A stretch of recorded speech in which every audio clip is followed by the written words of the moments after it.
एक बार नैमिषारण्य के निवासी ऋषियों ने संसार के कल्याण के लिए सूत जी से पूछा, हे सूत, कराल काले काल में लोगों के बालक किस तरह दीर्घ आयु होंगे, सो कहिए।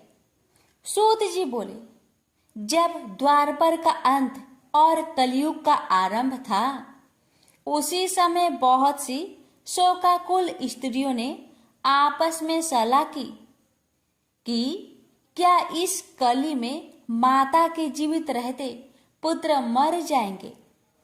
जब वे आपस में कुछ निर्णय नहीं कर सकी, तब गौतम जी के पास पूछने के लिए गई।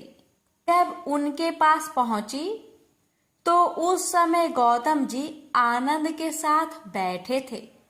उनके सामने जाकर उन्होंने मस्तक झुकाकर प्रणाम किया।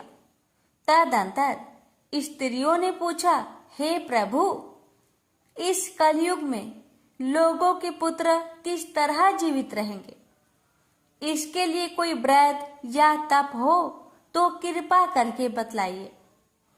इस तरह उनकी बात सुनकर गौतम जी बोले, आपसे मैं वही बात कहूंगा जो मैंने पहले से सुन रखी है। गौतम जी ने कहा, जब महाभारत युद्ध का अंत हो गया और द्रोण पुत्र अश्वत्थामा के द्वारा अपने बेटों को मरा देखकर सब पांडव बड़े दुखी हुए, तो पुत्र के शोक से व्याकुल होकर द्रौपदी अपने सखियों के साथ ब्राह्मण श्रेष्ठ धौम्य के पास गई और उसने धौम्य से कहा, हे विपेंद्र, कौन सा उपाय करने से बच्चे दीर्घ आयु हो सकते हैं? कृपा करके ठीक ठीक कहिए। धौम्य बोले, सतयुग में सत्य वचन बोलने वाला, सत्यचरण करने वाला समदर्शी जिमुतवाहन नामक एक राजा था। एक बार वह अपनी स्त्री के साथ अपने ससुराल गया और वहीं रहने लगा। एक दिन आधी रात के समय पुत्र के शोक से व्याकुल कोई स्त्री रोने लगी, क्योंकि वह अपने बेटे के दर्शन से निराश हो चुकी थी। उसका पुत्र मर चुका था। वह रोती हुई कहती थी, हाय, मुझ बूढ़ी माता के सामने मेरा बेटा मरा जा रहा है।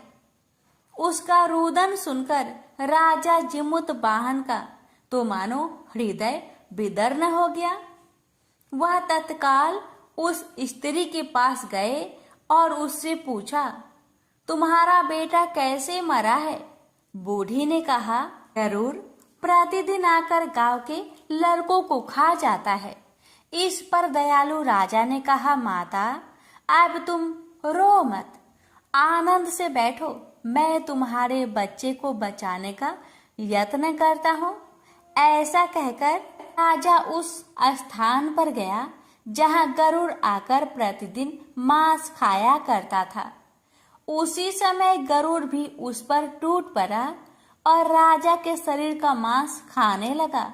जब अतिशय तेजस्वी गरुड़ ने राजा का बायां अंग खा लिया, तो झटपट राजा ने अपना दाहिना अंग फेरकर गरुड़ के सामने कर दिया। यह देखकर गरुड़ जी ने कहा, देव योनियों में तुम कौन हो? तुम मनुष्य तो नहीं जान पाते।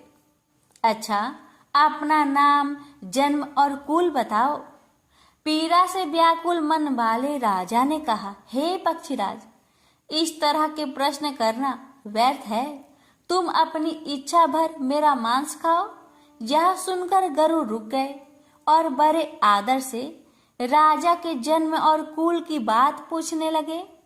राजा ने कहा, मेरी माता का नाम सभ्या और मेरे पिता का नाम शालिवाहन है। सूर्य वंश में मेरा जन्म हुआ है और जिमुतवाहन मेरा नाम है। राजा की दयालुता देखकर गरुड़ ने कहा, हे महाभाग, तुम्हारे मन में जो अभिलाषा हो वह वर मांगो। राजा ने कहा, हे पक्षीराज, यदि आप मुझे वर दे रहे हैं तो वर दीजिए कि आपने अब तक जिन प्राणियों को खाया है वे जीवित हो जाए। हे स्वामीन, अब से आप जहाँ बालकों को न खाए और कोई ऐसा उपाय करे जो जहाँ उत्पन्न हो वे लोग बहुत दिनों तक जीवित रहे। धूम्य ने कहा कि पक्षीराज गरुड़ राजा को वरदान देकर स्वयं अमृत लेने के लिए नागलोक चले गए। वहां से अमृत लाकर उन्होंने उन मरे मनुष्य के हड्डियों पर बरसाया। ऐसा करने से सब लोग जीवित हो गए जिनको कि पहले गरुड़ ने खाया था। राजा के त्याग और गरुड़ की कृपा से वहां बालों का बहुत कष्ट दूर हो गया। उस समय राजा के शरीर की शोभा दूनी हो गई थी।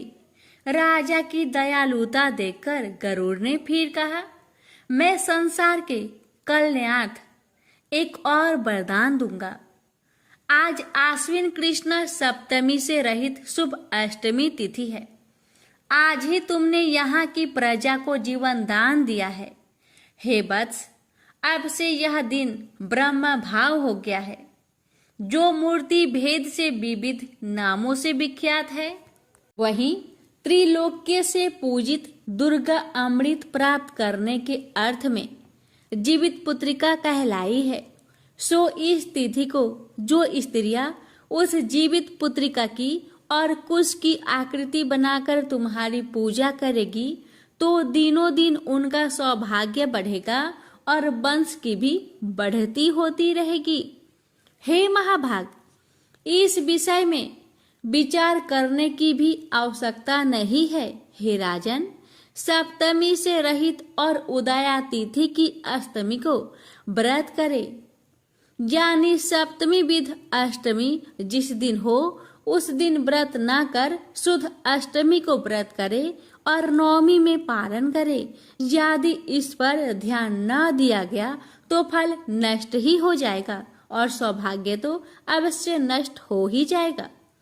जिमुतवाहन को इस तरह का वरदान देकर और बैकुंठ धाम को चले गए और राजा भी अपनी पत्नी के साथ अपने नगर को वापस चले गए। धौम्य द्रौपदी से कहते हैं, हे देवी, मैंने यह अतिशय दुर्लभ व्रत तुमको बताया है।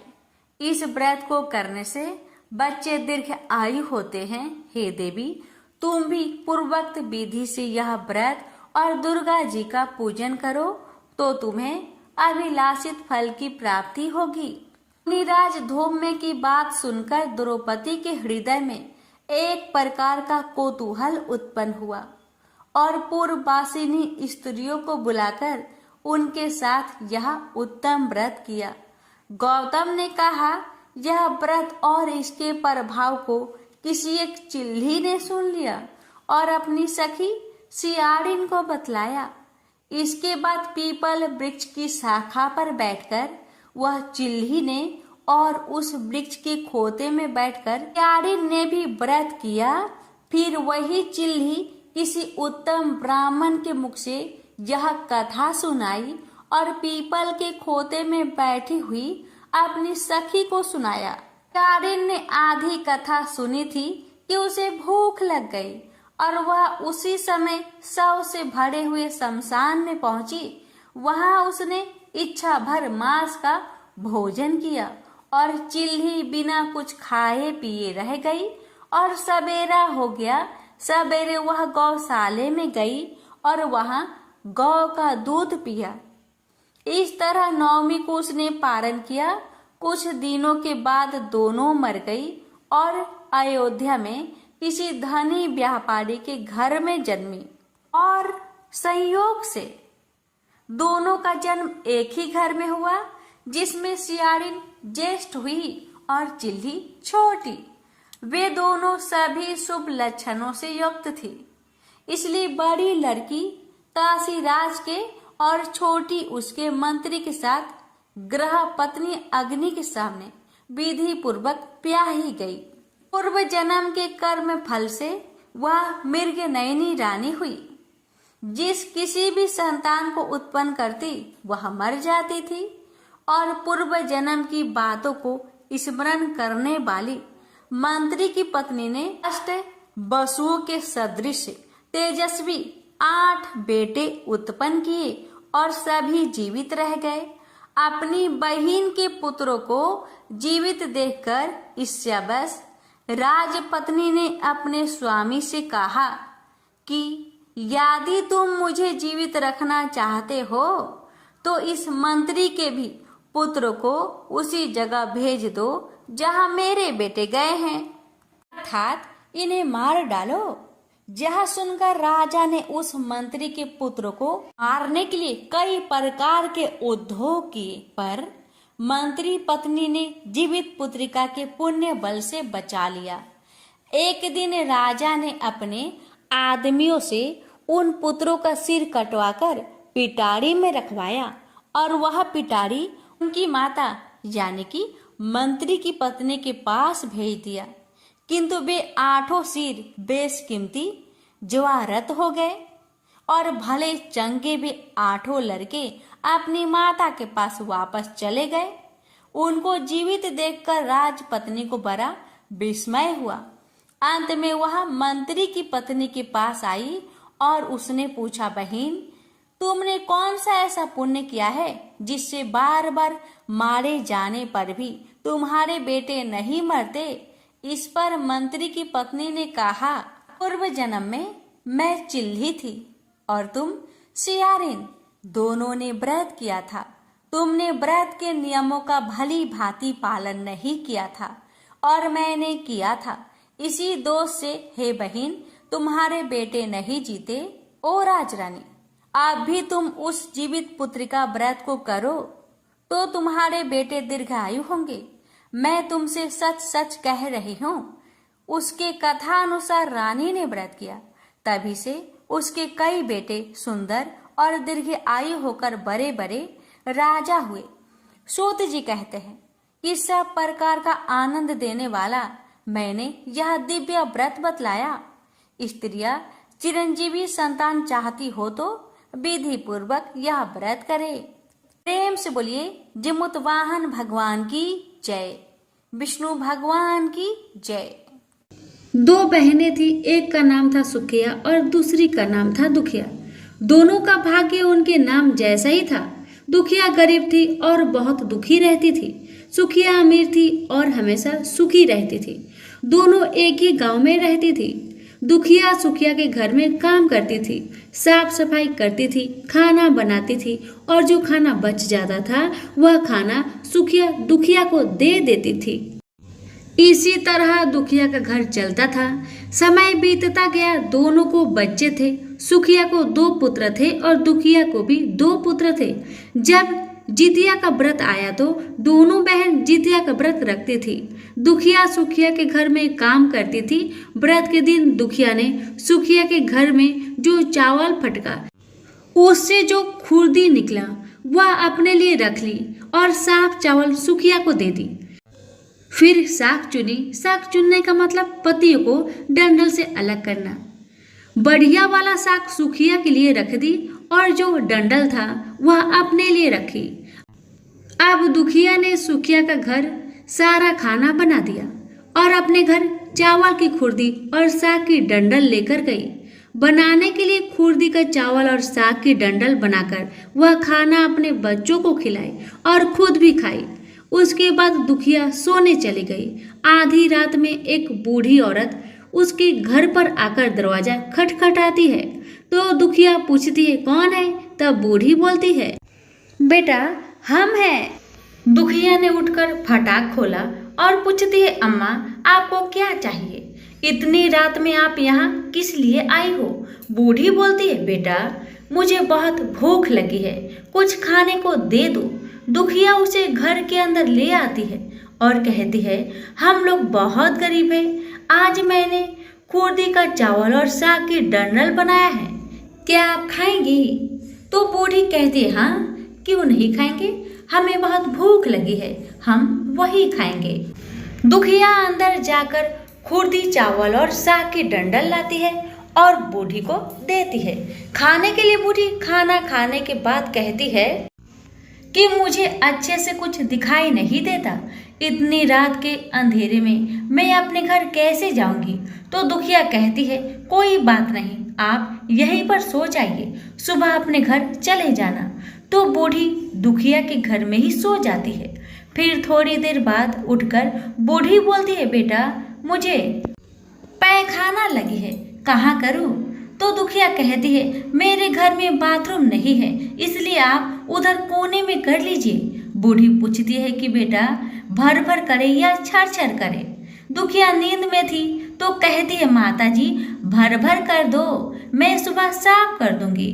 फिर थोड़ी देर बाद बूढ़ी पूछती है कि बेटा मैं अपने हाथ कहाँ साफ करूं? तो दुखिया कहती है, आप मेरे सर में अपने हाथ को साफ कर लीजिए। जब सुबह होती है तो दुखिया को यह सब सपने जैसा लगता है कि सोते समय मुझे कोई सपना आया होगा। वह ज्यादा कुछ नहीं सोचती और नदी में नहाने के लिए चली जाती है। जब वह नदी में नहाती है और अपने बाल धोती है तो उसके बालों से होते हुए जो पानी बहता है वह सोने का पानी होता है। आसपास की सभी महिलाएं यह देखकर चकित हो जाती है और कहती है कि तुम्हारे बालों से तो सोने का पानी गिर रहा है, क्या बात है? फिर उसे रात की सारी बात याद आती है। वह दौड़कर अपने घर की ओर भागती है, यह सोचकर कि उसका घर पैखाना से गंदा हुआ होगा, पहले उसको साफ करना होगा। जब वह अपने घर जाती है तो देखती है कि घर के हर कोने में ढेर सारा सोना बिखरा पड़ा है। यह सब देखकर दुखिया बहुत खुश हो जाती है और सोचती है कि जीतमान बाबा की कृपा है, यह सब तो माता का रूप धारण करके मेरे घर आए और मुझे इतना आशीर्वाद दिए। अब दुखिया अमीर हो जाती है और सुखिया के घर जाकर काम करना बंद कर देती है। दुखिया जब अपना व्रत पूरा करती है तो अपने पुत्र से कहती है कि जाओ मौसी के घर से तराजू लेकर आओ, यह नापने के लिए कि यह सोना कितना है। बच्चा बहुत खुशी से सुखिया मौसी के घर जाता है और तराजू मांगता है। तो सुखिया पूछती है कि तराजू पर क्या नापना है? तो बच्चा बोलता है, मेरे घर में बहुत ढेर सारा सोना है, उसी को मम्मी नापेगी। सुखिया कहती है, खाने के लिए तुम्हारे पास कुछ भी नहीं है और सोना नापोगे, मुझसे झूठ कहते हो। तो बच्चा कहता है, नहीं, मैं झूठ नहीं बोल रहा हूँ। सुखिया सोचती है, जब तराजू मांगा है तो कुछ न कुछ तो जरूर नापना होगा, इसलिए वह तराजू के पीछे गोंद लगा देती है कि जो भी नापेगा वह थोड़ा सा इसमें चिपक जाएगा। दुखिया जब तराजू पर सोना नापती है तो कुछ सोना का टुकड़ा उस बूंद में चिपक जाता है। जब बच्चा तराजू लौटाने आता है तो सुखिया उसको उलट पुलट कर देखती है तो उसे तराजू में सोना लगा हुआ मिलता है। सुखिया सोचती है उसके घर में जरूर कहीं से सोना आया होगा, इसलिए वह कई दिन से काम पर भी नहीं आ रही है। सुखिया उसके घर जाकर देखती है कि यह सोना कहाँ से आया। जब सुखिया दुखिया के पास जाकर पूछती है कि तुम्हारे पास कहाँ से इतना सोना आया कि तुम तराजू मंगाई नापने के लिए, तो दुखिया उस रात की सारी कहानी अपनी बहन सुखिया को बताती है। दुखिया का मन एकदम सच्चा था, इसलिए वह सब कुछ बता देती है। लेकिन सुखिया के मन में लालच आने लगा कि दुखिया के पास हमसे ज्यादा धन आ गया। अब अगले जितिया में मैं भी खुर्दी का चावल और साग का डंडल बनाऊंगी। फिर अगले साल जितिया व्रत दोनों बहन ने रखा। सुखिया के पास हर तरह का सुख था और धन भी था, फिर भी वह जितिया के दिन चावल फटक कर साग चावल फेंक दी और खुर्दी अपने पास रख ली। साग को तोड़कर पतिया फेंक दी और डंडल अपने पास रख ली और वही बनाई। खा पी कर पूजा पाठ करके सोने चली गई। फिर आधी रात में उसके घर में भी बूढ़ी आई और दरवाजा खटखटाती है। सुखिया उसका इंतजार कर रही होती है। वह तुरंत दरवाजा खोलकर बूढ़ी को अपने घर के अंदर ले आती है। बूढ़ी बोलती है, मुझे बहुत भूख लगी है, कुछ खाने को दे दो। तो सुखिया कहती है, मैंने खुर्दी का चावल और डंडल का साग बनाया है।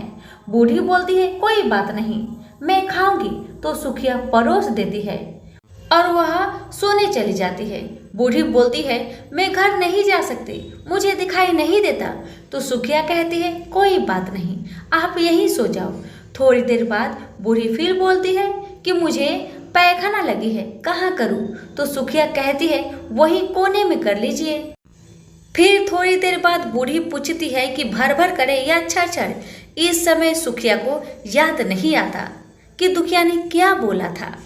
तो सुखिया बोली, माँ छर कर दीजिए। फिर बूढ़ी पूछती है कि बेटा मैं अपना हाथ कहाँ साफ करूँ? सुखिया कहती है, मेरे सर में साफ कर दीजिए। बूढ़ी अपना हाथ सुखिया के सर में साफ कर देती है।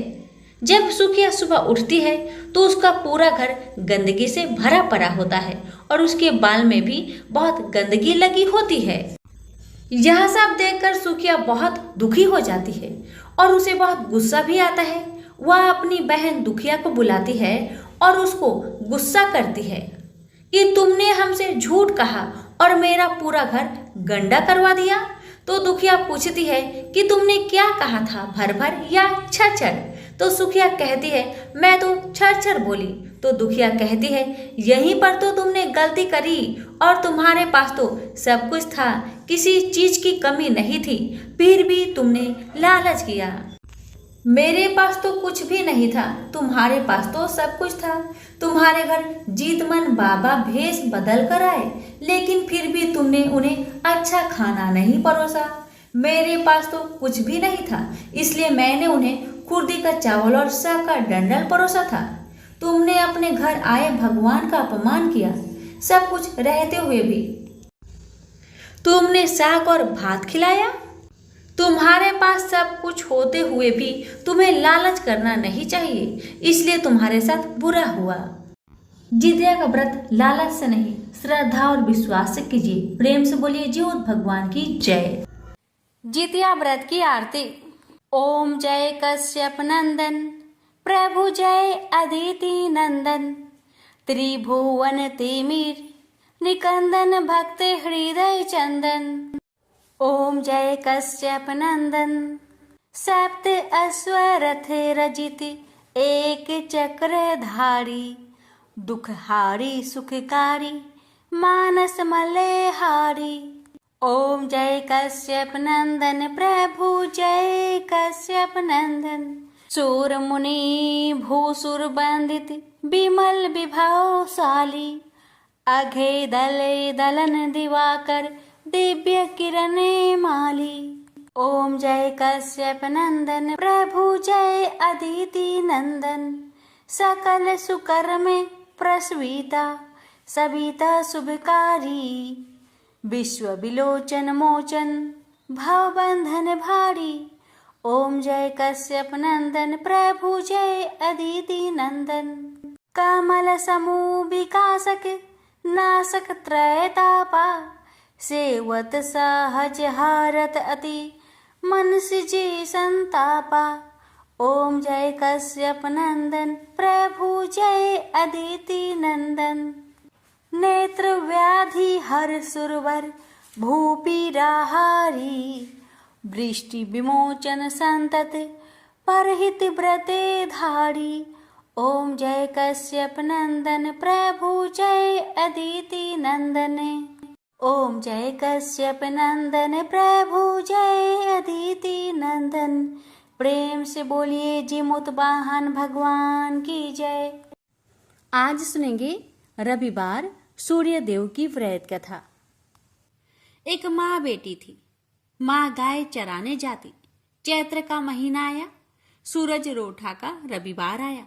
माँ ने बेटी से कहा, बेटी आज तेरे व मेरे लिए 2 रोट बना ले, मैं गाय चरा कर आती हूँ, फिर तू और मैं दोनों पूजा करेंगे।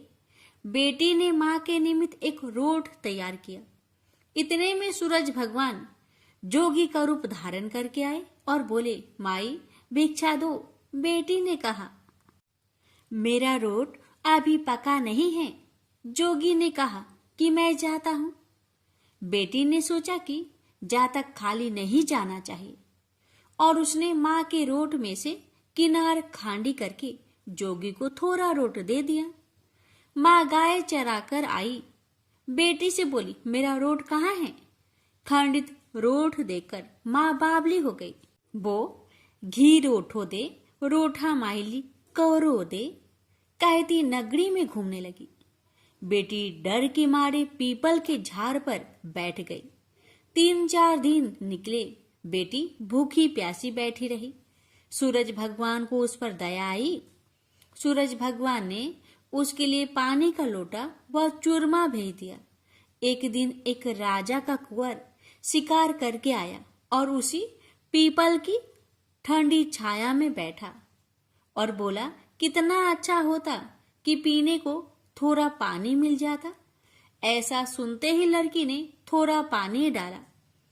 राजा के कुंवर ने कहा, मुझे बहुत भूख लगी है, कोई खाने को दे तो अच्छा होगा। लड़की ने ऊपर से चूरमा डाला। कुंवर की भूख प्यास मिट गई। वह विचार करने लगा कि यहाँ कोई है। यह सोचकर राजा ने अपने सिपाहियों को पीपल के पेड़ पर खोज करने भेजा। उन्होंने सब जगह देखा, उन्हें कुछ नहीं मिला। तो राजा का कुंवर खुद ऊपर चढ़ा और ढूंढा तो वो लड़की मिली। राजकुंवर ने कहा कि तू कौन है? तब लड़की ने अपनी कहानी सुनाई। राजा के कुंवर ने कहा, मेरे साथ शादी करोगी? लड़की बोली, आप तो नगर के राजा हैं, मैं गरीब व अनाथ लड़की हूँ, मेरे कोई नहीं है। राजा जी माने नहीं। गाजे बाजे के साथ उस कन्या को पीपल के नीचे ब्याह कर घर ले गए। बहुत दिन बीते। एक दिन माँ घूमती घामती महल के बाहर पहुंच गई और आवाजें देने लगी, घी रोठो दे, घी रोटा माइली कोर दे। बेटी छत पर खड़ी देख रही थी। रानी ने सिपाहियों को भेजकर माँ को बुलाया और एक कमरे में ठहराया। कमरा बंद कर दिया। एक दिन राजा जी ने सारी चाबियां मांगी। रानी ने 6 कमरों की चाबियां दी पर 7वें कमरे की चाबी नहीं दी। राजा ने जीत करके 7वें कमरे की चाबी लाकर 7वां कमरा खोला तो आगे सोने की शिला देखी। राजा ने रानी से पूछा, ये क्या है? रानी ने कहा, ये मेरे पीहर की भेंट है। राजा बोले, हमको आपका पीहर देखना है। रानी ने कहा, मेरे पीहर नहीं है, आप तो मुझे पीपल के पेड़ के नीचे से ब्याह कर लाए थे। राजा हट करने लगे तो रानी सूरज भगवान से विनती करने लगी और 1.25 पहर का पीहर वासा मांगा। और राजा रानी पीपल के पेड़ के नीचे आए। वहां सारा कुटुंब था। कोई कहे मौसा जी आया, कोई कहे जीजा जी आया, तो कोई कहे फूफा जी आया। राजा रानी का अच्छा सत्कार किया। राजा को परिवार देखकर बहुत आनंद हुआ। 1 पहर पूरा हुआ। रानी घर चलने को कहने लगी। राजा बोला, इतना बढ़िया ससुराल इतनी जल्दी नहीं छूटेगा। अब तो रानी कुंवर की चिकोटी काटने लगी, उसे रुलाने लगी और कहा कि मेरे तो कुंवर रो रहा है, आप राजा जी जल्दी चलो। राजा रानी को पीहर वालों ने खूब दिया और विदा किया। जल्दी में राजा जी अपने पैरों की मोचरी व घोड़ी का तजना वही भूल गए। थोड़ा आगे जाते ही राजा को याद आया तो सिपाहियों से कहा कि रथ वापस घुमाओ, मेरी घोड़ी का तजना और मेरे पैरों की मोचरी वही रह गई है। रानी कहने लगी कि इतनी सी चीज के लिए पीछे वापस क्यों जाते हो? इतना धन उन्होंने दिया है। राजा ने एक नहीं सुनी। पीपल के नीचे गए और देखा कि वहां राजा जी का सामान पड़ा है, पत्ते उड़ रहे हैं, पर कोई परिवार वैभव नहीं है। राजा बोले, रानी ये सब क्या है? रानी बोली, मैंने सूरज भगवान से 1.25 पहर का पीहर बासा मांगा। मेरी तो एक माँ है जिसका रोट खंडित होने से वो पागल हो गई। घूमते घूमते महल के नीचे आई तो मैंने उसे बुलाकर कमरे में बंद कर दिया। उसकी सोने की शिला हो गई। इतना सुनते ही राजा ने नगर में ढिंढोरा पिटवाया कि चैत्र के किसी भी रविवार को पीहर बासे के लिए सूरज जी का व्रत करना चाहिए। जैसे सूरज भगवान ने रानी पर प्रसन्न हो उसे पीहर बासा दिया, वैसे सब पर सूरज भगवान कृपा करे। खोटी की खरी, अधूरी की पूरी, सूरज भगवान की जय। प्राचीन काल में एक बुढ़िया रहती थी। वह नियमित रूप से रविवार का व्रत करती थी। रविवार के दिन सूर्योदय होने से पहले ही उठकर बुढ़िया स्नान आदि से निवृत्त होकर आंगन को गोबर से लीपकर स्वच्छ करती और उसके बाद सूर्य भगवान की पूजा करते हुए रविवार व्रत कथा सुनकर सूर्य भगवान को भोग लगाकर दिन में एक समय भोजन करती थी। सूर्य भगवान की अनुकंपा से बुढ़िया को किसी प्रकार की चिंता एवं कष्ट नहीं था। धीरे धीरे उसका घर धन्य धान्य से भर रहा था। अब होता है ये कि उस बुढ़िया को सुखी होते देख उसकी पड़ोसन उससे जलने लगी। बुढ़िया ने कोई गाय नहीं पाल रखी थी, अतः वह बुढ़िया पड़ोसन के आंगन में बंधी गाय का गोबर लाती थी। पड़ोसन ने अपनी दिमाग लगाकर कुछ सोचकर उसने अपनी गाय को घर के भीतर ही बांध दिया। रविवार को बूढ़ी माई को गोबर न मिलने से वह अपना आंगन नहीं लीप सकी। आंगन न लीप पाने के कारण उस बुढ़िया ने सूर्य भगवान को भी भोग नहीं लगाया और उस दिन खुद भी भोजन नहीं किया। सूर्यास्त होने पर बुढ़िया भूखी प्यासी सो गई। रात में भगवान ने उन्हें सपना दिया और भोजन न बनाने और भोग न लगाने का कारण पूछा तो बुढ़िया ने कहा भगवान को कि गोबर न मिलने के कारण वो भोजन नहीं बना सकी। तब भगवान ने कहा कि माता, हम तुमको एक ऐसी गौ देते हैं जिससे सभी इच्छाएं पूरी होती है, क्योंकि तुम हमेशा रविवार को गोबर से लीप कर भोजन बनाती हो और भोग लगाकर ही खुद भोजन करती हो। इससे मैं खुश होकर तुम्हें वरदान देता हूँ। सपने में भगवान का यह वरदान पाकर जब बुढ़िया की आँख खुली तो देखा कि आंगन में एक अति सुंदर गौ और बछड़ा बंधे हुए हैं। गाय और बछड़े को देखकर वह खुश हो जाती है और घर के बाहर बांध देती है और खाने को चारा डाल देती है। जब पड़ोसन ने वृद्धा के घर के बाहर अति सुंदर गौ और बछड़े को देखा तो देश भावना से प्रेरित होकर उसका हृदय जल उठा और जब उसने देखा कि गाय ने सोने का गोबर दिया है तो वो गाय का सोने का गोबर ले गई और अपनी गाय के गोबर उसकी जगह रख दिया। रोजाना वह ऐसा करती रही और सीधी साधी बुढ़िया को कानों कान इसकी खबर तक न होने दी।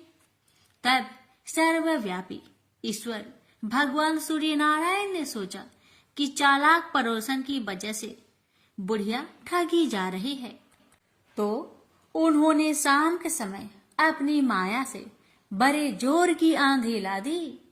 आंधी की भय से बुढ़िया ने अपनी गाय को अंदर ही बांध दिया। सुबह जब गाय ने गोबर दिया तो बुढ़िया आश्चर्यचकित रह गई और फिर वो रोजाना अपनी गौ को घर के अंदर ही बांधने लगी। उधर पड़ोसन ने देखा कि बुढ़िया तो गौ को घर के अंदर बांधने लगी है, तो उसका सोने की गोबर उठाने की चाल कामयाब नहीं हो पा रही थी। तो कुछ उपाय न देखकर पड़ोसन ने सीधे राजा की सभा में जाकर सारी बात बता दी। उसने राजा से कहा कि मेरे पड़ोसन में एक वृद्धा के पास ऐसी गाय है जो आप जैसे राजाओं के पास होना चाहिए, आप ही के योग है।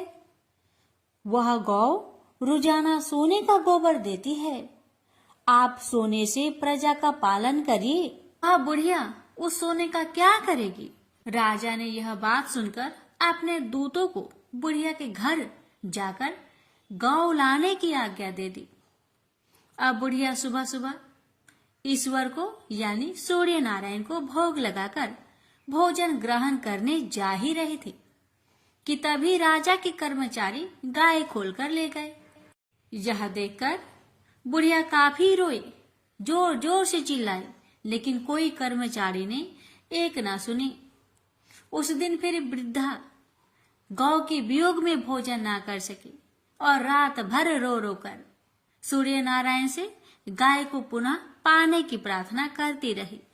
वहीं दूसरी ओर राजा गौ को देखकर बहुत प्रसन्न हुआ और सुबह ही जैसे वह उठा, सारा महल गोबर से भरा दिखाई देने लगा। राजा यह देखकर घबरा गया। भगवान ने राजा को सपने में कहा था कि हे राजा, गाय बुढ़िया को लौटा देने में ही तेरी भलाई है। रविवार के व्रत से प्रसन्न होकर मैंने ही उसे यह गाय दी थी। सुबह होते ही राजा ने बुढ़िया को बुलाकर बहुत सारे धन के साथ सम्मान सहित गौ और बछड़ा लौटा दिया। इसके साथ ही पड़ोसन को भी बुलाकर उचित दंड भी दिया। ऐसा करने से राजा के महल की गंदगी दूर हुई और उसी दिन राजा ने नगर वासियों को आदेश दिया कि अपनी समस्त मनोकामनाओं की पूर्ति के लिए रविवार का व्रत रखा करे। प्रेम से बोलिए सूर्य नारायण की जय। हे सूर्य नारायण, जैसी कृपा आपने बुढ़िया माई पर करी, वैसे ही कृपा आपकी कथा कहने वाले, सुनने वाले, हुक्कार भरने वाले सभी भक्तों पर करना और सभी भक्तों की हर मनोकामना को पूर्ण करना। जय सूर्य नारायण।